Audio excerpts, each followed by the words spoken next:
หานอนอ่ะวันนี้เขาอยู่กับเท่าผู้ผานะครับหรือเท่ามืดนะครับหลายคนคอมเมนต์มาเป็นห่วงแต่ก็อยากรู้ความเกินไหวของเท่ามืดหมู่บ้านเขามางานสู่ขวัญให้เท่าบุญเอเนาะกับเท่ายิ่งเท่ายิ่งนี่คือหนึ่งแน่หาเท่าอี้หนึ่งแน่หาของผู้ติดจิตธรรมเนี่ยหลายคนห่วงว่าน้องเขามีสติบ่โดยรวมแล้วน้องเขามีสติสัมปชัญญะดีนะครับบ่เป็นคนฟุ้งแค่เป็นคนซื้อซื้อครับซื้อแบบว่ารถเขารถทางเนี่ยมันเป็นทางโค้งมันยังซื้อเอามาไงหนา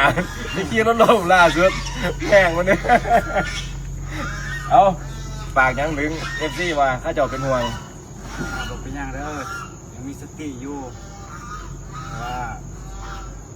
ชื่อได้หมดเนาะเพียงแต่ว่ามันเดี๋ยวนี้มันมีเรื่องคิดหลายมันเบาบ่ออกบางมือมันก็อยู่คนเดียวมันก็คิดออกคิดได้หมด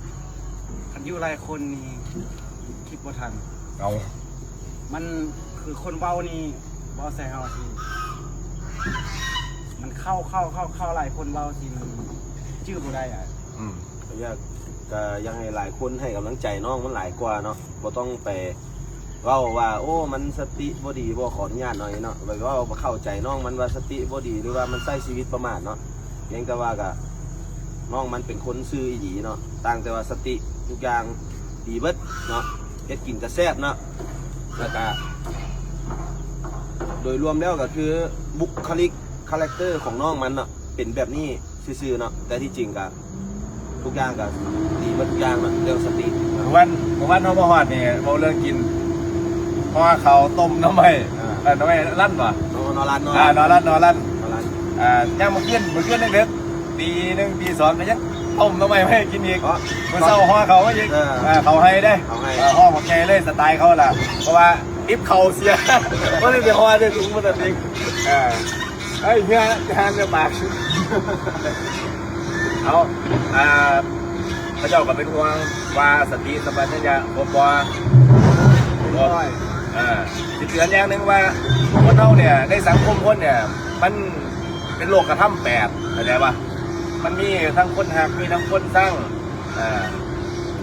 เข้าใจเข้ามาโลกกระทำแปดความมันคู่กันนี่ยกย่องนี่สรรเสริญกับมีนินท่าสิ่งนั้นเนี่ยเป็นความคู่กันดังนั้นใจเนี่ยต้องว่างไว้ว่างใจอย่างของผู้เบกขาว่างเฉยอย่าเคลื่อนไหลถ้าจะเคลื่อนไหลคิดแต่สิ่งที่มันดีๆแล้วก็ใช้ชีวิตเนี่ยให้มันมีสติใช่ปะมันคือเห็นมันขี่รถแล้วมันใส่ชีวิตคือมีแพนด้าขึ้นไปยอดแล้วก็โดดลงมาคือยังว่ายานตายเนี่ยก็สิว่าจังได๋ล่ะปั๊บปรุงอย่างของใหม่พอพี่น้องพวกไปก็เจ้าก็เป็นห่วงโดยรวมแล้วเพิ่นเป็นห่วงนะเพิ่นเป็นห่วงเด้อห่วงใจว่ายังเข้ามาเสียงวันนี้ยินเสียงรถนั่นแต่ว่าประเทศเราต่างประเทศว่าทั่วโลกห่วงเขาใช้ชีวิตเขาต้องมีสติเห็นเนี่ยเขาคิดพอดแต่เขาทำเขาไม่ได้คิดปล่อยว่าเห็นไหมขนาดว่าคิดพอดเรื่องธรรมะแล้วก็กล้าที่จะไฟกับอาธรรมตะเกียนน้องผมเคยเข้าวัดเลยวัดนับถือศาสนาศาสนาได้ก็ดีมั้ยเพราะสอนให้คนเป็นคนดีแล้วไปดียังดีแล้วแล้วตอนนี้เขาวัดละเข้าวัดแล้วเข้ากันยังแบบอายเด้ยังมันคนบ่เคยเข้าถ้าก็หลังจากเรียนที่ทำมาแล้วก็ลงเรียนถ้าก็เข้าวัดเจอท่านนิดแล้วตอนเขาทำแรกๆว่าอายทำป่ะมันรู้สึกยังไงก็ให้นั่นแหละเข้ามาบ่หูสึกยังคือว่างเฉยเปลี่ยนทายมันเป็นสบายโดยรวมแล้วแบบประมาณนั้นแหละคนทางบ้านก็คิดอย่างกระยาวหุ้มตัวดีครับหุ้มเบิร์ดเรื่องเราเป็นคนนักปากเราปากลายเราปากเรื่อยๆธรรมชาติสร้างมาเนี่ยให้มีหูสองหูเพื่อให้ฟังหลายๆมีตาสองตาให้เบิ่งหลาย นี่ปากเดียวให้เว้าหน่อยๆให้เว้าหน่อยๆอันนี้ควรเว้าก็จังเว้าเข้าใจป่ะแล้วก็ชีวิตที่ได้มาใหม่เนี่ยเบิ่งพี่น้องกู้ภัยมาผู้เชี่ยวชาญมาผู้เป็นมิโกะออกไปซอยคนหาจนพ่อใส่ชีวิตให้คนอิจฉานะอิจฉาในที่นี้คือเฮ็ดในสิ่งที่มันดีให้มันงดงามในชีวิตแล้วก็นี่นานี่เห็นป่ะ มันเสือย้อนว่าทางโค้งมันกับบ่โค้งแต่มันเลื่อยไปเลยมันซื้อไปเลยตรงทีนี้ไม่ได้ ถ้าคิดต้ม ไอ้ตรง คิดว่าแม่นทางย่างแม่นเงินเพิ่มมันเป็นคุ้มแดเป็นทางย่างแดนะแล้วฝนตกแม่นไวแด เอาบอกเอฟซีด้วยเฮ็ดจังไดบัดนี้บ่ต้องห่วงบัดนี้ว่า ขอบใจทางพ่อแม่ประชาชนทางการนำทั่วประเทศต่างประเทศในประเทศทั่วโลกนั่นแหละขอบใจที่เป็นห่วงตอนนี้ผมเป็นอย่างแล้วชื่อเมื่อทุกอย่างสติเต็มร้อยขอบใจเด้อที่เป็นห่วงพาเกิดใหม่ขอบใจเด้อ เอาเบิ่งอันสุดท้าย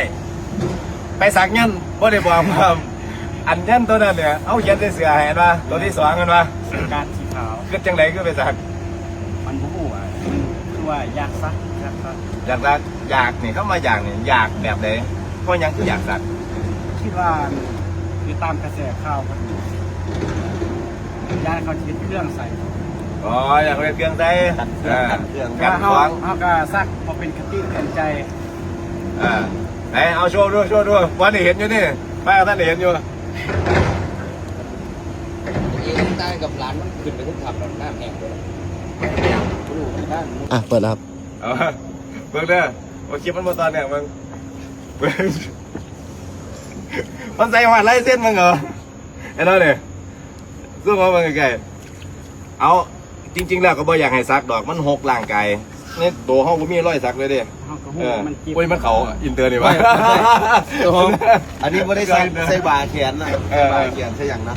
แต่ลองยกบาแขนขึ้นมา เดี๋ยว ด้วย นี้นะ แต่เอาบาได้เดียว บาจะได้ เอาปกติแล้วก็ว่าอยากให้ซักของดีเห็นมันดีอยู่ในตัวในใจเข้าใจว่าแต่ว่าซักแล้วรักษาได้บ้าเนี่ย แต่อันนี้อันนี้ในความคิดน้องมันคือว่าอยากปกป้องตัวเองมันก็เลยซักไปเนาะแต่ว่าส่วนโดยรวมแล้ว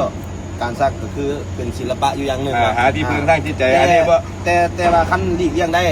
อินเตอร์แนะนำมาให้หลีกเลี่ยงเลยนะเรื่องการซักลาย เอาล่าสุดถุงก็ลงมาเหมือนกันวะถุงก็ลงสีว่าเพราะยังนะครับซักไล่เนี่ยบ่ได้บุรีนะครับพอทุกคนมีคุณค่าในชีวิตของเจ้าของอันนี้นะโมพุทธายะนามาปะทามาพัฒนานามาอุนี่ลงใส่อันนี้ไม่อย่างนี่ อันนี้ไล่เส้นจันทีเลยกระสินเอาอ๋ออ่างก็เป็นยังสั่นวะเชิญ จานเด้จอด ตุ้มที อ๋อ ทักปันนิตุ้มสร้างโอเปิ้ล ตั้งเลยตุ้มเอารักษาไว้ให้ดีน้ำลึกถึงคุณพระพุทธคุณพระธรรมคุณพระสงฆ์เนื้อสิ่งใดคือคุณพ่อคุณแม่แล้วก็คุณงามความดีก็เฮ็ดต่อไปเด้อเอาอันขอบคุณที่เราฟังไปมัน หันหน้ามาจะไป อย่างสู้ความดี จะไปย่ำเนาะเพื่อนเฮ็ดกินแซ่บหลายเด้อน้องมันขอให้เห็นหน้ามันเฮ็ดกินมาให้ตลอดเลยเนาะน้องครับเนาะแล้วเฮ็ดกินแซ่บอีก เดี๋ยวฟังยังไงนะวะ กะบ่มีหยังนะเป็นห่วงเท่านั้นแหละ แล้วก็มอไซค์เฮ็ดไฟให้มันดีๆมันไฟแต่งงบอยู่ ยางหัวแหละกินลงมันคาดมันกับทรายมันคาด มือเลย โอ้ยชีวิตเราเอา ผู้ว่าเลยไปบ๊ายบาย ผมเป็นยังเด้อพี่น้องเป็นรอยแล้ว